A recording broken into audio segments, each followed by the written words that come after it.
apa itu? Bukan bedog bahasa Ya, golok katanya. golok itu. Saya pernah diancam. Oh serius? serius pernah diancam di sana. Lah emang kenapa Ya masalahnya? karena di sini nggak boleh politik gitu. Gini lah, jadi Pak Piman itu jangan dipikirin sama diri sendiri gitu. Oke. Ya udah ada bagian-bagiannya, jadi nggak terlalu pusing. Yang namanya wali kota kan menentukan arah kebijakan kemana. Cari solusinya, misalkan kadis-kadis kan OPD-OPD terkait kan harus ada kinerjanya dong. Ini nih Pak, gini. Tinggal wali kota itu mengarahkan kebijakannya harus gini gitu. Jadi nggak usah ribet sih sebenarnya. Bersama ketua-ketua praksi semuanya kita menagih komunikasi Pak Piman waktu itu. Kapan nih bisa duduk bersama dengan DPRD? Yang ngobrol santai aja sebenarnya. Betul, diskusi ya. Ya diskusi, gak usah di acara seremonial kan gimana gitu diskusi.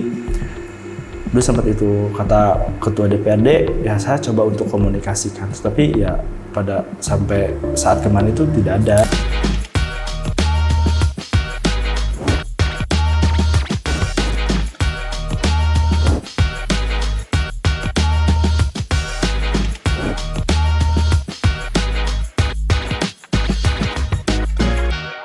Assalamualaikum warahmatullahi wabarakatuh. Anda menyaksikan To The Point bersama saya Hilmi Pramudia. Teman diskusi saya hari ini yaitu anggota DPRD Kota Tasikmalaya Kang Riko Restu Wijaya sekaligus Ketua Fraksi P3. Betul. Terima kasih loh sudah mampir ke studio To The Point. Hari ini kita mau diskusi santai nih, karena Anda ini masih jadi anggota Dewan Termuda di Kota Tasikmalaya. Bener ya? Betul, benar. Emang sekarang umurnya berapa sih? Sekarang umurnya 24. 24. Maju 25 nanti September gitu. Oke, itu dicatat ya, ulang tahunnya September berarti. Oh, September. Oke, gini. Ada Gen Z masuk di parlemen. Nah, awal mula minat atau masuk terjun ke dunia politik itu dan pada akhirnya duduk menjadi anggota dewan. Itu kan by proses. Walaupun saya tahu background keluarga Anda politisi gitu ya. Jadi mungkin ada terah gitu ya. Ada terah. Tapi kan mungkin keputusan itu diambil juga harus berdasarkan insting pribadi ya. Pribadi, betul. Itu awalnya seperti apa tuh memutuskan untuk terjun ke dunia politik dan nyalon dewan lah istilahnya gitu. Yang pertama gitu ya, dulu semenjak saya SMP kan saya pesantren ya. Dulu SMP. SMA di SMA 1 dulu itu tidak tertarik sama sekali ke dunia politik, bahkan ya tahu sendiri background keluarga memang politikus semuanya gitu. Dari mulai ibu ke kakak perempuan yang pertama, terus kakak laki-laki yang kedua itu, terus kan siapa lagi ini kata bapak yang akan maju gitu ya menggantikan. Saya itu tidak mau awalnya. Nah setelah dulu saya itu lulus SMA gitu ya, ikut testing Akpol, ingin jadi perwira dulu. Jadi tentara. Sempat tes Akpol juga. Sempat tes Akpol di Pantohir, kalah karena waktu itu papa fokus ngebangun rumah dan juga fokus kakak yang pertama itu nyalon. Ya saya tidak lulus. Ya akhirnya saya kuliah di UII. Dulu ingin Jogja, jadi ya Jogja ingin jadi apa ya? Pemborong gitu ya, karena rumah. Jurusan apa, sorry? Dulu di UII pindah, dulu teknik sipil, ingin jadi pemborong karena melihat rumah kan lagi dibangun sama pemborong tuh, ingin jadi pemborong gitu. Terus akhirnya dari UII pindah ke Unsil gitu ya, Unsil jurusan perbankan, terus pindah lagi ke STHG gitu di bagian hukum. Jadi wisudanya di STHG? Di STHG, tapi lulusnya tepat gitu. Dulu ya itu. Nah, terus udah dari sana karena kebetulan saya sekelasnya dengan kelas karyawan ya. Banyak kepala desa, banyak polisi. Oh iya, kalau apalagi sarjana hukum ya. Ya, sarjana hukum. Jadi nah di sanalah terbentuk suatu kedewasaannya. Nah, pada akhirnya ya saya berbicara ke orang tua, bahwasanya saya ingin maju ke kancah politik gitu. Nah, itu apakah ujug-ujug langsung pada momentum memang ada semacam pembukaan untuk nyalon dewan atau sebenarnya jauh-jauh hari tuh sebelum jauh-jauh hari. Jauh-jauh hari. Ya karena ketika saya kuliah di STHG gitu ya, kuliah di sana kelas karyawan kan terbentuk tuh secara komunikasi dewasa itu seperti apa, relasi itu seperti apa gitu. Dan juga banyak main tuh di sana karena saya percaya bahwasanya yang namanya rezeki gitu kan tidak akan Allah langsung turunkan dari langit gitu ya, pasti hablum minanas gitu antara pergaulan di tiap-tiap manusia gitu. Ya pada akhirnya saya banyak bergaul tuh di sana. Ya pada akhirnya saya masuk ke dunia politik lewat bapak saya. Akhirnya masuk, ya ingin mencalonkan diri dan juga saya merasa bahwasanya kenapa ikut tertarik gitu ya di dunia politik. Ya saya rasa saya lulusan pesantren yang gagal mungkin karena Tidak jadi ustadz ya? Tidak jadi ustadz gitu ya. Dulu cita-cita ingin kuliah di Kairo, Mesir gitu. Kuliah 3 tahun dan juga mungkin pergaulan saya kurang baik ketika keluar pesantren. Ya pada akhirnya terbesit di hati saya dan juga mimpi saya bahwasannya saya harus banyak berbuat baik kepada orang. Harus bermanfaat. Harus bermanfaat ya. Khairun nas anfa'uhum linnas gitu, sebaik-baik manusia adalah yang bermanfaat bagi manusia lain. Karena ya di sanalah saya bisa berbuat baik dan menambah amal baik buat saya nanti di akhirat kelak gitu. Jadi tapi peran keluarga yang tadi notabene memang politikus gitu mereka, apalagi orang tua ya, ayahanda. Itu seberapa besar mempengaruhi gitu keyakinan atau bahkan saat ini Kang Riko jadi anggota dewan sebenarnya, atau mempengaruhi seberapa besar gitu Anda menjadi seorang politikus? Ya awal mula kan bukan kemauan orang tua saya, kemauan diri saya sendiri gitu untuk masuk politik. Waktu itu sempat ada hal lucu gitu. Ketika mau pencalonan kan, itu kan menentukan dapil di mana gitu kan. Dulu berbicara ke kakak, kakak mau di dapil mana? Katanya mau di dapil 3 karena kan dapil 3 itu sudah turun-temurun dari ibu, teteh itu. Ya udahlah, kakak mah udah dapil yang lain aja kan sudah berpengalaman gitu ya. Nggak mau katanya, pengen Iko aja yang suruh sana di dapil mana aja. Ya baik. Ya kalau saya itu orangnya ketika dikasih tantangan sangat seru aja gitu untuk jadi adrenalin lah. Beda dapil justru tantangan baru kan. Tantangan baru. Terus pingin di mana dapilnya? Kan sebenarnya keluarga besar itu ada di Taman Sari dan Kawalu gitu ya. Itu tuh dapil berapa? Kalau Kawalu dapil 4. Dapil 4 ya. Ya banyak bukan teman-teman sih, keluarga dari kakek itu di sana di Kawalu. Cuman ya kayaknya lebih seru di kota deh gitu. Jadi dapil 1 dapil gitu ya. 1 ya. Yang notabene-nya kan P3-nya kurang lah di sana gitu. Basisnya Basisnya tidak di sana. Akhirnya ya udahlah Pak, di mana aja lah terserah gitu ya. Yang paling penting saya ada keyakinan, mempunyai prinsip, dan ya udah kita ikhtiar semaksimal mungkin gitu. Karena dengan niatan yang ikhlas gitu ya, untuk bagaimana saya bisa menjembatani aspirasi masyarakat gitu. Gini Kang, Anda kan mewakili generasi Z gitu ya, Gen Z itu. Sebenarnya pola apa yang dilakukan ketika berkampanye gitu? Karena kan pasti ada gap gitu ya antara pemilih, tidak semuanya Gen Z juga, walaupun mungkin banyak ya sekarang pemilih pemula itu 50% mungkin ada pemilih muda lah. Tapi kan sebagian juga 50% lagi ada pemilih yang memang usianya di atas. Nah, waktu kampanye caranya seperti apa tuh menyampaikan visi misi gitu ke masyarakat? Dulu saya itu kampanye ya hampir setahun 2 tahun lah, lebih gitu. Kan kalau sebelum rame-rame kampanye saya udah berkampanye. Sebelum kampanye yang memang ditentukan diwadahi oleh penyelenggara. Saya itu kelihatan dulu dari alumni SMA 1 siapa aja, ini data dulu siapa teman-teman saya, kita di mana udah ngopi gitu kan, silaturahmi. Dan juga waktu saya terjun ya langsung kepada masyarakat gitu, memang luar biasa tantangannya gitu. Budak kletik bisa naon sih gitu ya. Itu yang jadi tantangan itu yang luar biasa. budak leutik bisa naon sih kakarek kamari budak sore gitunya lah nunggeus-nunggeus ge. Ya, Biasana culeos gitunya. Culeos itu lebih kepada mereka minta didukung, tetapi ya udah kepilih ya udah gitu.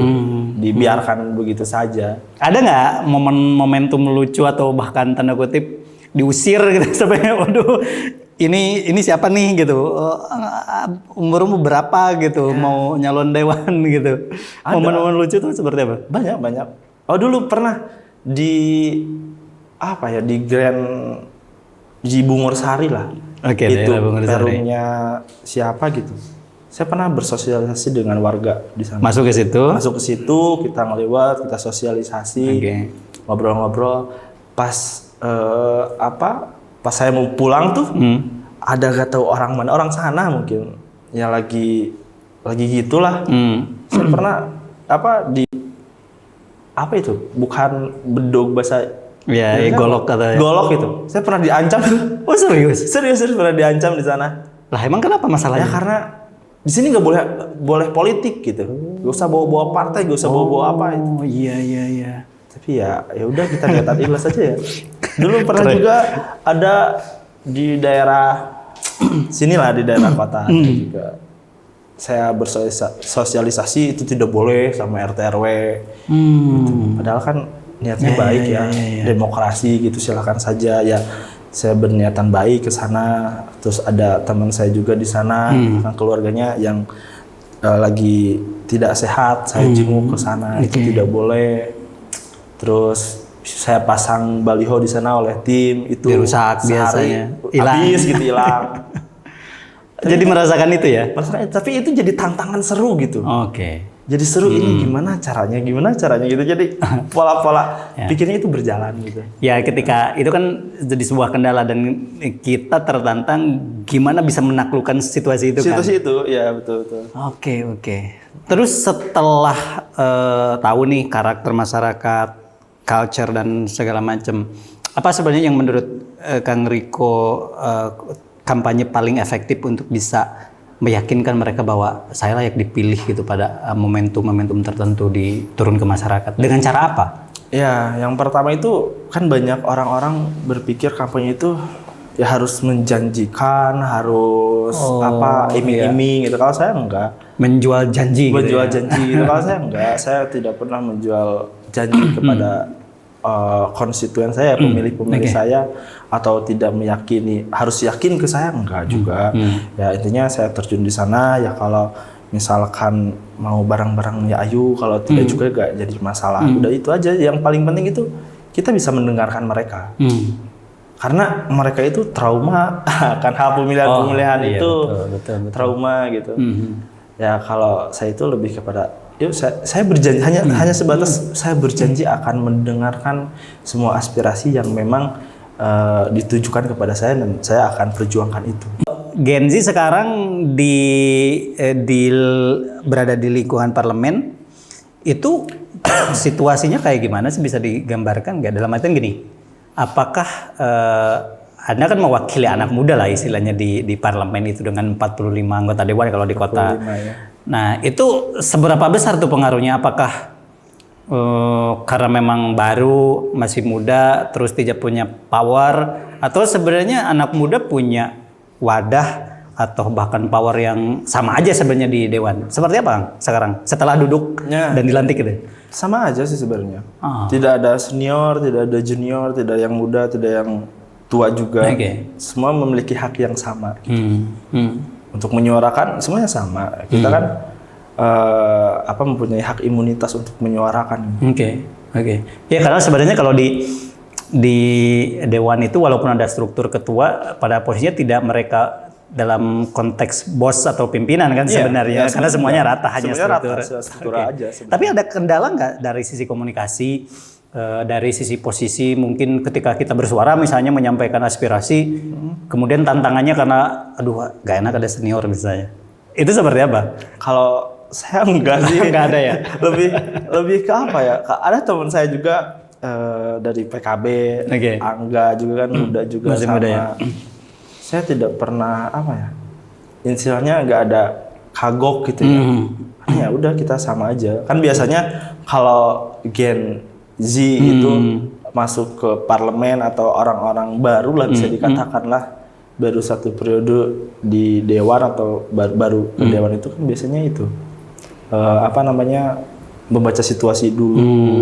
Ya udah takut salah gitu kan. Tetap menghitung ya. Ya menghitung awal-awal ya gitu. Cuman bagaimana caranya kita belajar cepat gitu. Oh ini banyakin diskusi dengan senior, diskusi nanti juga punya kesimpulan tersendiri. Jadi sebenarnya keberadaan generasi muda ini di dewan sebenarnya sangat potensial banget. Sama-sama untuk bisa mengubah itu. Ya betul. Oke. Dan presentasinya kalau di kota masih muda-muda apa? Udah kalangan tua sih kalau dewan dari 45 itu kayaknya yang under 30 ya. Iya. Di bawah 30 itu hanya ada 4 orang deh. 4 orang, 3 orang lah. Kang, sekarang gini, hari ini kan Kota Tasikmalaya punya pemimpin baru lah, baru beberapa bulan dilantik. Ada Kang Fiman dan Kang Diki. Fiman juga mewakili generasi milenial tuh. Yang tanda kutip masih sangat muda dan harusnya energik. Kang Riko melihat seperti apa nih eksekutif membawa gerbong pemerintahan? Karena ya ini juga menyangkut kemarin kan di Dewan beberapa media mengangkat secara ini Kang Riko mengkritisi lah pola komunikasi yang ada di eksekutif gitu misalnya. Secara keseluruhan seperti apa nih Kota Tasik gitu dipimpin yang sekarang? Sebenarnya baik sih, baik dan juga Pak Piman itu ya mungkin jadi orang baik lah. Saya percaya orang baik. Pak Pimannya orang baik gitu ya. Oke. Ya tapi mungkin ya ada tapinya kan. Tapi ya mungkin orang-orang di sekitarnya kurang kurang mensupport lah. Mungkin orang-orang sekitarnya kurang mensupport dan ya seperti itulah. Oke. Support itu dalam hal apa Kang? Yang kalau saya lihat secara keseluruhan kan jujur sekarang kan mau 100 hari lah, mau 100 hari gitu. Sementara publik juga masih mempertanyakan nih gebrakan apa yang dilakukan oleh wali kota baru untuk Kota Tasikmalaya dalam hal apa. Mungkin itu yang menjadi pertanyaan yang harus juga sama-sama bisa dijawab. Karena posisi dewan kan sebagai fungsi, salah satunya fungsi kontrol misalnya gitu ya, controlling untuk eksekutif ini. Nah, melihat apa yang dilakukan saat ini gebrakannya udah bagus apa belum sih sebenarnya? Atau ada nggak sih sebenarnya gebrakan? Ya ada kemarin pasar Cikurubuk. Baru di aspal ya? Baru di aspal itu. Baru itu ya berarti. Jadi gini lah, jadi Pak Piman itu jangan dipikirin sama diri sendiri gitu. Oke. Ya udah ada bagian-bagiannya, jadi gak terlalu pusing. Yang namanya wali kota kan menentukan arah kebijakan kemana. Cari solusinya, misalkan kadis-kadis kan OPD-OPD terkait kan harus ada kinerjanya dong. Ini nih Pak, gini. Tinggal wali kota itu mengarahkan kebijakannya harus gini gitu. Jadi gak usah ribet sih sebenarnya. Kang Riko masih melihat Kang Fiman dengan birokrasi itu belum ini ya, belum sama-sama bekerja dalam tanda kutip mendelivery kebijakan dieksekusi oleh dinas ini segala macam. Ada melihat barrier atau misalnya kendala-kendala di situ ya di birokrasi? Ada. Karena ya nama juga pemimpin baru ya, baru dan juga seharusnya itu secara pergantian jabatan itu kan ada 8 PLT kalau nggak salah. Gitu, kepala dinas yang ya eselon 2 yang kosong. Kalau mau itu secepatnya sih sebenarnya. Jadi siapa aja kan sudah ini berapa bulan nih Pak Piman kan sudah menilai itu. Betul. Orang-orang ini pantas di mana, orang ini pantas di mana. Ya seharusnya ketika sudah ada penilaian itu ya segerakan gitu untuk mengisi ruang-ruang kekosongan itu. Karena itu akan membantu kinerja dia. Ya betul, untuk kinerja dia kan supaya lebih ringan gitu. Kemarin di rapat Kang Riko kan bersuara tanda kutip mengkritisi tuh pola komunikasi. Emang apa yang dikritisi? Sebenarnya itu kemarin saya itu membaca APBD kalau nggak salah. APBD daripada provinsi yang turun ke Kota Tasik. Betul. hanya ada beberapa item lah yang turun ke Kota Tasik. Biasanya itu di tiap tahun itu kan bantuan keuangan daripada dana provinsi itu banyak banget. Betul. Ya, hampir berapa ratus miliar gitu. Sekarang sedikit ya? Dikit banget gitu. Ya cuman berapa lah gitu. Ya itu yang saya sangat sayangkan aja gitu. Dan Kang Riko mengkritisi itu, kenapa nggak dalam konteks, kenapa nggak mengupayakan bantuannya lebih besar misalnya? Lebih besar gitu kan. Seperti kota-kota lain kan saya baca itu Garut, Cimahi, kabupaten kota bahkan gitu kan. Itu luar biasa bantuan-bantuan daripada provinsinya gitu. Karena kalau misalnya kita mengandalkan PAD-nya kan, waduh gitu kan. APBD cuman 1,7 gitu kan, misalkan yang begitu-begitu. Jadi itu yang dalam artian didorong dan dikritisi ya sama Riko waktu itu. Ya karena kan Pak Piman itu sebelum pas waktu kampanye itu kan menggembor-gemborkan bahwasannya Pak Piman itu ketika milih Pak Piman ada Pak Dedi, ada Pak Prabowo, jadi sepaket lah. Iya harusnya kan. Enak lah gitu gitu kan komunikasinya. Akhirnya DPRD-nya dari sana gitu, wali kotanya dari sana, gubernurnya dari sana, DPRD provinsinya dari sana. Ya mencobalah untuk kalau udah satu logikanya alirannya enak lah gitu ya. Enak gitu, gak usah kita nentang ini ya udah tinggal komunikasi santai aja sebenarnya. Oke. Itu aja sih bukan kebijakan. Ya yang saya sangat sayangkan. Dan juga waktu itu kita bukan diundang di rapat pimpinan gitu bersama pimpinan DPRD semuanya, bersama ketua-ketua fraksi semuanya, kita menagih komunikasi Pak Piman. Waktu itu kapan nih bisa duduk bersama dengan DPRD gitu. Yang ngobrol santai aja sebenarnya. Diskusi ya. Diskusi, gak usah di acara seremonial kan gimana gitu diskusi. Dulu sempat itu kata ketua DPRD, ya saya coba untuk komunikasikan, tapi ya pada sampai saat kemarin itu tidak ada gitu ya. Padahal tidak direalisasikan. Ya eksekutif dan legislatif butuh pemahaman yang sama tentunya. Dan itu dalam artian belum terjalin sampai saat ini ya. Belum terjalin. Ya karena kan di dalam Undang-Undang Nomor 23 tahun 2014 itu tentang pemerintahan daerah, bahwasannya kita itu pemerintahan daerah itu daerah otonom ya. Dan juga eksekutif dan legislatif itu memiliki kedudukan yang sama gitu. Ya. Jadi mengarahkan kebijakan itu ya sama gitu. Jadi ya jangan ketuanya dari sana, ininya dari sana, ya udah komunikasi itu lewat ketua aja gitu kan, nggak seperti itu gitu. Karena ini lembaga kan, bukan perorangan gitu. Karena ada 45 dewan dengan berbagai warna yang berbeda gitu. Jangan mentang-mentang ketuanya dari partai yang sama misalnya. Jadi itu yang dikritisi ya dalam artian pola komunikasi. Pola komunikasi juga. Cuman terus saya tuh greget. Nah ini apa nih yang gregetnya? Apa ya? Dan sebenarnya kemarin itu tidak pas waktu paripurna itu tidak di briefing dan tidak di ultimatum oleh siapapun. Semua orang tidak tahu saya akan berbicara apa gitu. Ini spontan berarti? Spontan dari hati mungkin ya.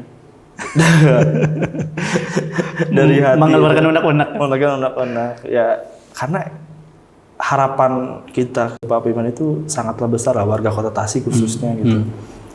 Karena melihat kemarin kan janji-janji Prabowo, Pak Presiden gitu kan terlaksana, Kang Deddy Mulyadi beres gitu kan. Berarti kan ekspektasinya besar gitu deh. Jangan menurunkan ekspektasi kita gitu. Betul. Itu aja sih sebenarnya. Apalagi ya itu tadi ya dari sisi dia kan salah satu keunggulannya juga masih ada di posisi muda aja. Atau bahkan justru karena muda itu dia bingung kan, bingung untuk mau ngapain nih gitu setelah jadi wali kota. Walaupun kayak ya itu tadi kan ada visi misi, ada program prioritas yang harus dilaksanakan, tapi sampai saat ini belum bisa terlaksana. Nah, apakah juga di struktur birokrasi eksekutifnya sebenarnya masih belum beres? Kemungkinan juga itu juga ya, karena saya tidak tahu dapurnya eksekutif itu seperti apa gitu ya. berbeda dengan legislatif. Ya mungkin ya sedang belajar dulu lah mungkin ya. Lagi sedang melihat, menilai orang-orang di birokrasi kan banyak juga. Akhirnya mungkin lagi menilai aja sih sebenarnya. Karena gini kan sebenarnya kan tadi bicara tentang ekspektasi. Masyarakat Kota Tasik punya ekspektasi besar juga ke Pimandiki ini. Karena kalau tadi misalnya dari kemudahan-kemudahan akses, kita gubernurnya dari partai dia, presidennya dari partai dia, kan secara logikanya enak untuk komunikasi. Atau lagi kayak misalnya gebrakan-gebrakan gubernur Jawa Barat kan, wah luar biasa kan. Luar biasa ya. Tasik kapan nih? Kan masyarakat menunggu itu berarti ya? Ya mungkin itu ya. Iya. Jadi ekspektasinya nggak ada, jadi buyar. Juga sih kemarin bagus Pak Firman. Baikin Cikurubuk yang udah berapa puluh tahun nggak diperbaiki jadi diperbaiki. Oke. Itu menarik ya. Dan gini Kang, untuk Kota Tasik nih, kira-kira apa sih sebenarnya yang harus urgent dilakukan sekarang oleh pemerintah Kota Tasikmalaya terkait dengan apapun itu ya, terkait dengan kondisi sosial atau hal lain yang Pak Fiman dan Kang Diki dan seluruh jajarannya itu harus segera action gitu. Apa ya kira-kira yang urgent menurut Kang Riko ini? Ya, terutama masalah persampahan ya. Persampahan yang ada di Kota Tasikmalaya itu banyak TPS liar lah. Ya. Yang terjadi dan juga kan kemarin sudah Idul Fitri ya, itu banyak sampah-sampah berserakan di jalan-jalan kota. Gitu. Harusnya itu yang harus menjadi langkah yang utama untuk membereskan itu. Dan juga kan persampahan itu, apalagi kita punya TPA itu di Ciangir ya. Tapi bagaimana caranya Pak Wali Kota itu mempunyai gagasan sampah itu harus menjadi uang gitu, pendapatan. Karena banyak kok di daerah-daerah Wonosobo, daerah-daerah Jawa bahwasannya sampah itu dijadikan perusahaan sebenarnya banyak gitu. Oke. Kalau dari kalangan muda apa kira-kira yang dibutuhkan kalangan muda di Kota Tasik? Karena kan kita tahu dan banyak orang yang bujuk sebenarnya generasi muda Tasik itu pada kreatif tuh. Pemerintah kota hari ini sebenarnya ada nggak mewadahi ke arah sana sebagai anak muda? Ada. Bukan ada ya? Mungkin ada lari. Oh iya Kang, satu lagi itu Pak Biman kan sering jalan-jalan tuh pagi-pagi. Hobi lari dia? Biasain pagi gitu. Oh, oke, biasain pagi. Itu bagus kan sebenarnya? Bagus untuk kesehatan. Saya juga sempat pernah nyobain lari biasain pagi gitu. Ternyata banyak bukan pengemis ya. Yang tidur di depan-depan toko-toko itu di Hajat itu banyak, terus di Jalan Bu Haji Apipa itu berserakan banget gitu. Emang nggak ngelihat itu gitu tiap pagi gitu. Saya juga sekali ngelihat gitu. Sekali ini aja udah ketahuan banyak masalah misalnya kan. Kenapa nggak diberesin misalnya kan? Diberesin gitu. Oh gitu. Dan juga tadi pertanyaan apa? Ya yang dari generasi muda tuh apakah Pemkot dengan pimpinannya muda itu ada nggak gitu arah mewadahi benar-benar kreativitas anak muda yang bisa diwadahi karena dia juga pemimpinnya muda gitu. Menurut saya ya kalau ada ya ada ya. Beliau kan banyak event-event lari itu, banyak event-event lari dan memang menyadarkan bahwasanya kebutuhan butuhnya olahraga gitu kan di pagi hari. Ya aware lah terhadap olahraga. Itu memang berdampak bagi anak-anak muda menjadi lari pagi gitu. Itu banyak pagi, ya, bangun pagi, lari pagi itu banyak. Dan juga seharusnya gitu ya, yang namanya anak muda itu kan mereka itu tidak mau dikasih uang gitu secara langsung, tapi bagaimana caranya untuk menampung ide-ide kreatif mereka. Ada ruang di situ. Ada ruang, ciptakan ruang-ruang misalkan karena proses pendekatan dengan anak muda itu berbeda sekali. Gitu. Nah kan kita tidak bisa ditegur anak muda jangan keluar malam jam 10 misalkan kan itu jadi brutal gitu nantinya. Dan tidak relevan jadinya. Tidak relevan, tapi ciptakanlah ruang-ruang event-event yang baik, ruang bermusik juga itu baik. banyak event-event di Kota Tasik itu, insya Allah lah anak-anak muda itu bisa menyalurkan ide dan gagasannya. Dan banyak orang-orang muda yang kreatif kok di Kota Tasik. Gitu. Nah itu. Coba untuk menciptakan ruang juga. Oke. Apa kritik Anda paling tajam untuk pemerintah Kota Tasikmalaya secara keseluruhan sekarang yang harus segera dieksekusi lah, dibereskan?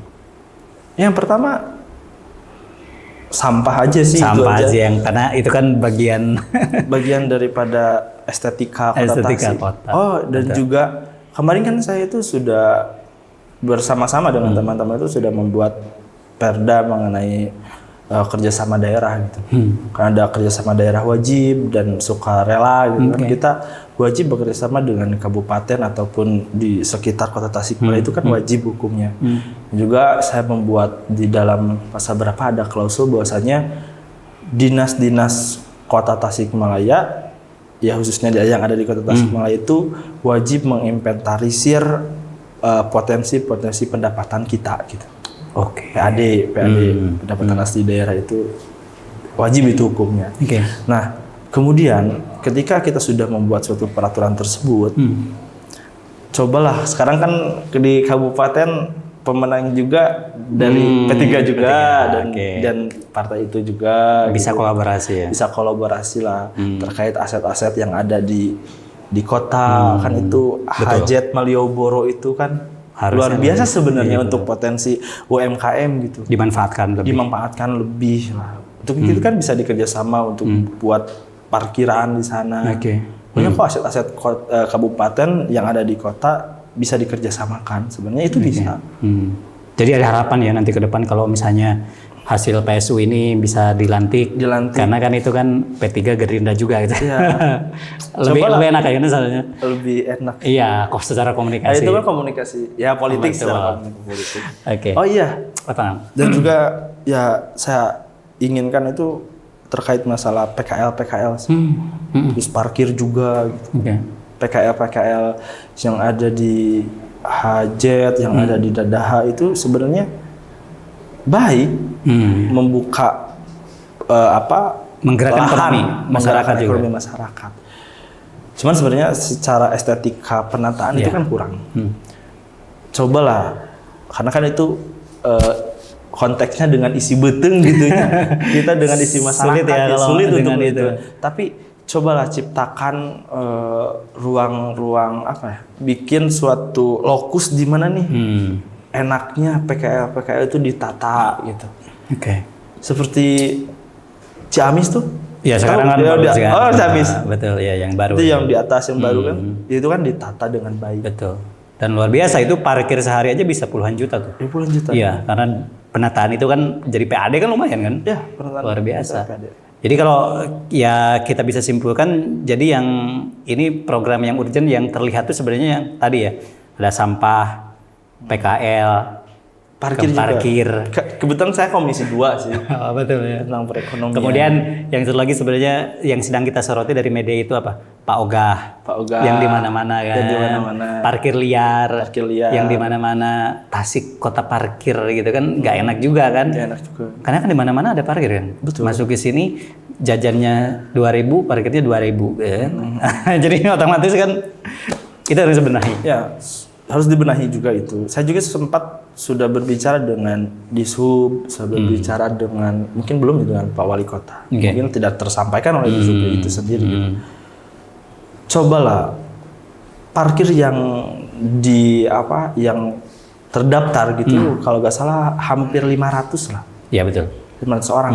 Tapi kan kalau dihitung-hitung itu banyak sebenarnya. Ada parkir shift pagi, shift siang, shift malam gitu kan. Yang dihitungnya shift pagi aja atau gimana kan. Potensi kebocoran PAD kan banyak sekali. Betul, dari parkir itu bahkan targetnya juga kan sekarang diturunkan dari 3,2 jadi sekarang 2, berapa kan. Itu kan padahal potensinya sangat besar, sangat besar lah. Ya, pernah komunikasi juga bahwasanya ada beberapa zona-zona merah katanya gitu. Zona merah ini yang dikuasai ini ya? Atau bukan? Ya, aku nggak tahu. Ya, zona-zona merah. Sebenarnya ya saran dari saya itu cobalah bisa dikomunikasikan yang ilegal. kenapa tidak dilegalkan? Tinggal kan kita buat pendaftaran. Tapi yang kerjanya warga setempat gitu kan. Itu bisa. Yang paling penting kan itu legal. Betul. Juga kan mungkin tertata, mungkin teman-teman apa yang parkirnya juga kan kalau parkir dengan baik kan enak ditatanya juga. Iya, iya. Karena itu potensi. Sebenarnya untuk pemasukan ke kas daerah itu sebenarnya. Coba legalkan gitu, yang ilegal coba legalkan. Legalkan dan buat aturan yang sama-sama menguntungkan. Menguntungkan, sama-sama buat masyarakat kan? Buat masyarakat juga, silakan. Oke. Kang, terakhir, ada kan baru istilahnya terjun ke dunia politik, kemudian sekarang sudah berjalan. Sampai kapan mau jadi politikus? Sampai masyarakat membutuhkan. Oke. Kepada saya. Sampai masyarakat membutuhkan dan sampai masyarakat masih terus percaya. Karena hal yang unik waktu saya upload waktu interupsi itu, ada komenan-komenan di TikTok kalau ada komenan-komenan di sana bahwasannya menyebutkan kenapa sih interupsi di sana itu bukan ruangnya gitu. Banyak hal-hal negatif juga ya, tapi kayak jadi masalah. Buzzer kali itu. Nggak tahu. Ya, mungkin masyarakat juga. Ya intinya saya bakalan malu gitu ketika saya bungkam dan juga membungkam suara masyarakat. Kang Riko, terima kasih loh atas waktunya dan diskusinya ini udah over time nih sebenarnya. Karena saking asik. Dan saya juga mohon maaf ini to the point. Terima kasih sudah mengundang. Justru saya itu menunggu kapan saya diundang acara yang luar biasa seperti ini. Nanti kita juga pasti update lagi Kang. Suatu saat kita diskusi lagi soal ya itu tadi bagaimana membangun komunikasi. Sampai bertemu lagi di lain waktu. Saya Hilmi Pramudia. Terima kasih atas kebersamaannya. Assalamualaikum warahmatullahi wabarakatuh.